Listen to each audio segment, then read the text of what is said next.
आज हम एक ऐसे सप्लीमेंट के बारे में बात करेंगे जो आपको काफी ज्यादा हेल्प करेगा कि अगर आप हाई इंटेंसिटी वर्कआउट करते हो तो सप्लीमेंट का नाम है बीटा एलानाइन। अगर आप बीटा एलानाइन को कंज्यूम करते हो, यूज करते हो उसको वर्कआउट से पहले, तो ये आपको काफी अच्छा वर्कआउट करने में हेल्प करेगा। कैसे करेगा, अब इसको जानते हैं। तो हमारी बॉडी में 3 एनर्जी सिस्टम होते हैं।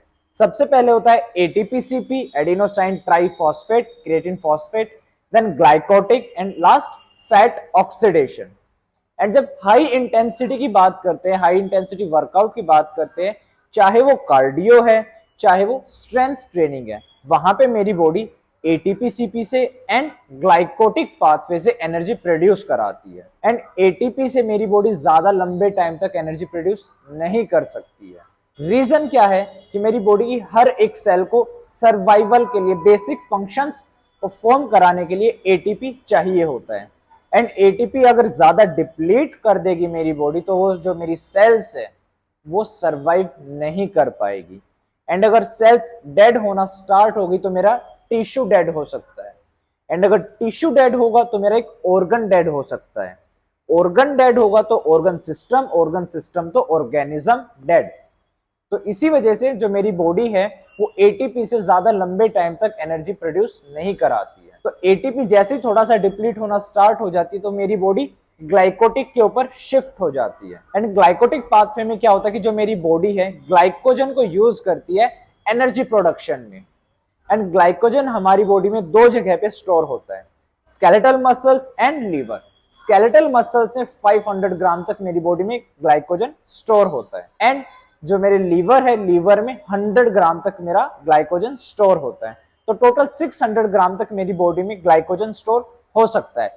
500 ग्राम मेरे स्केलेटल मसल्स में, 100 ग्राम मेरे लीवर में। एंड जब मेरी बॉडी ग्लाइकोजन से एनर्जी प्रोड्यूस करती है तो वहां पे एक बाय प्रोडक्ट निकल के आता है।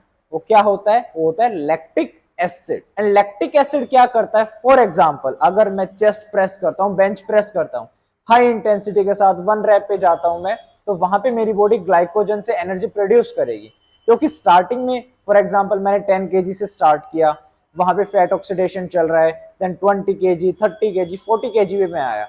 40 केजी क्या हुआ, अब वो हैवी हुआ मेरे लिए। अब मेरे को स्ट्रेंथ की जरूरत है, एक्सप्लोसिव स्ट्रेंथ की। तो स्टार्टिंग में मेरी बॉडी ने एटीपी को यूज कर लिया। अब मैंने क्या किया, 45 केजी, 50 केजी पे आया मैं, तो अब मेरी बॉडी ग्लाइकोजन के ऊपर शिफ्ट हो जाएगी। क्यों, एटीपी तो स्टार्टिंग में मैंने डिप्लीट करना स्टार्ट कर दिया था। अब हो सकता है कि वो स्टोर्स मेरे डिप्लीट हो गए हो, तो अब मेरी बॉडी क्या करेगी, ग्लाइकोजन के ऊपर शिफ्ट हो जाएगी। ग्लाइकोजन से अब एक्सप्लोसिव एनर्जी बनाने की ट्राई करेगी मेरी बॉडी। एंड जब ग्लाइकोजन से मेरी बॉडी एक्सप्लोसिवनेस या एक्सप्लोसिव एनर्जी प्रोड्यूस कराएगी तो वहां पे बाय प्रोडक्ट क्या आएगा, लैक्टिक एसिड। एंड अब वो लैक्टिक एसिड क्या करेगा कि जो मेरा पेक्टोरलिस मेजर चेस्ट मसल है उसके नियर बाय कलेक्ट होना स्टार्ट हो जाएगा। एंड जो मेरा मसल का पीएच लेवल है, जो एक नेचुरल पीएच लेवल होना चाहिए, उसको ड्रॉप कर देगा। एंड ड्रॉप होगा तो अब मेरी जो चेस्ट है यहाँ पे मेरे को बर्निंग सेंसेशन होगी, बर्निंग की फील आएगी, जलने की फील आएगी। एसिडिक हो जाएगा मेरे पेक्टोरलिस मेजर का नेचर। तो अब बीटा एलानाइन यहाँ पे क्या कराएगा, बीटा एलानाइन यहाँ पे मेरा वासोडाइलेशन में हेल्प कराएगा। एंड जो पीएच लेवल है उसको वापस से न्यूट्रल लाने में हेल्प करेगा। जो नेचुरल पीएच लेवल होता है उसको वापस से लाने में हेल्प कराएगा। तो अगर यहाँ पे वासोडाइलेशन होता है, जो मेरी वेन्स है, आर्टरीज है, ब्लड कैपिलरीज है, वो पोप अप होती है, तो लैक्टिक एसिड भी वहां से जल्दी जल्दी निकलेगा। कार्बन डाइऑक्साइड भी जो यहाँ पे कलेक्ट हुई थी वो भी जल्दी जल्दी निकलेगी। And oxygen and other nutrients भी यहाँ पे जल्दी जल्दी पहुंचेंगे। तो जो मेरा बीटा एलानाइन है वो क्या कराएगा, सबसे पहले तो वासोडाइलेशन में हेल्प करेगा कि जो मेरी वेन्स है, आर्टरीज है, ब्लड कैपिलरीज है, उनको पोप अप कराएगा। एंड अगर वो पोप अप होंगी तो वहां से ज्यादा ब्लड निकलेगा। फॉर एग्जाम्पल कि यहाँ पे मेरा लैक्टिक एसिड ज्यादा कलेक्ट हो गया है, जो मेरा मसल है, जो मेरी वेन्स है, यहाँ पे वो एसिडिक होनी स्टार्ट हो गई है, तो वो वेन्स पॉप अप हो जाएगी। वो पॉप अप होगी तो ब्लड जल्दी जल्दी आगे जाएगा, आगे सर्कुलेट होगा। तो एसिडिक ब्लड आगे आ गया, वहां पे न्यूट्रल ब्लड आ गया, जो नेचुरल पीएच लेवल वाला ब्लड है वो आ गया। क्यों, अब आर्टरीज भी तो पॉप अप हुई है। एंड आर्टरी का क्या काम है, न्यूट्रिएंट को, ऑक्सीजन को आगे सप्लाई कराना। तो यहां से अब वो जैसे ही वासोडाइलेशन होगा, लैक्टिक एसिड यहां से निकल जाएगा, कार्बन डाइऑक्साइड यहां से निकल जाएगी, और जो भी वेस्ट है मेरी बॉडी के लिए वो यहां से निकल जाएगा।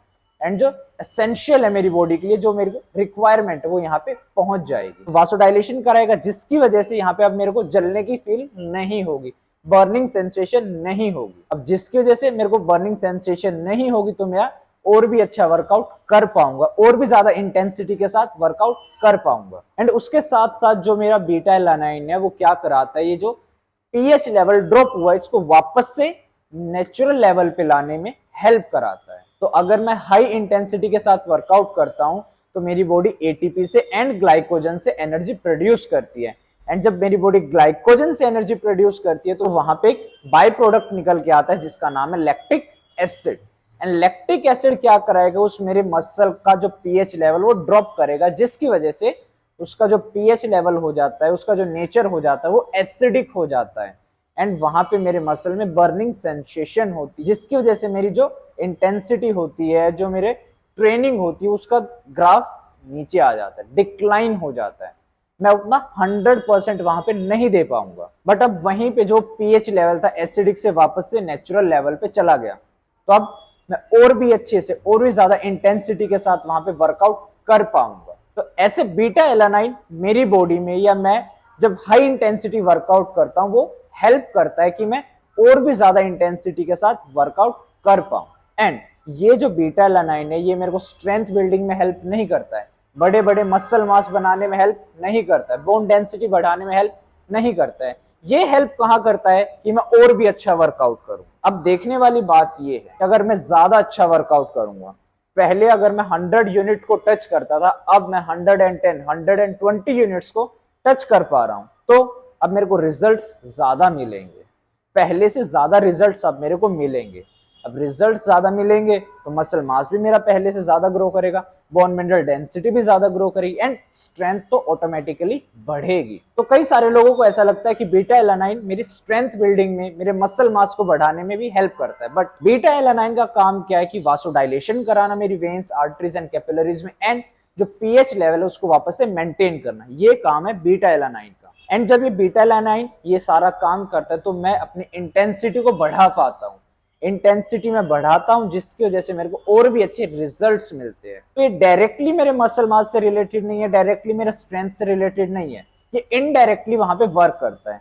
डायरेक्टली जो इसका काम है, जो इसका मेजर फंक्शन है वो क्या है, लैक्टिक एसिड को हटाना है, एंड वहां पे जो मसल है उसका पीएच लेवल वापस से नॉर्मल करना है। तो ये काम है बीटा एलानाइन का, जिसका साइड इफेक्ट क्या निकल के आता है कि मैं अच्छे से वर्कआउट करता हूँ, और भी ज्यादा अच्छे से वर्कआउट करता हूँ। और इसका साइड इफेक्ट क्या आता है कि अब अच्छा वर्कआउट किया, घर पे जाके मैंने डाइट प्रॉपरली, न्यूट्रिशन प्रॉपर लिया एंड रेस्ट लिया। अब रेस्ट भी लिया है, न्यूट्रिशन भी लिया है, एंड बॉडी में स्टिमुलस भी दिया है। Stimulus plus nutrition plus rest is equal to results.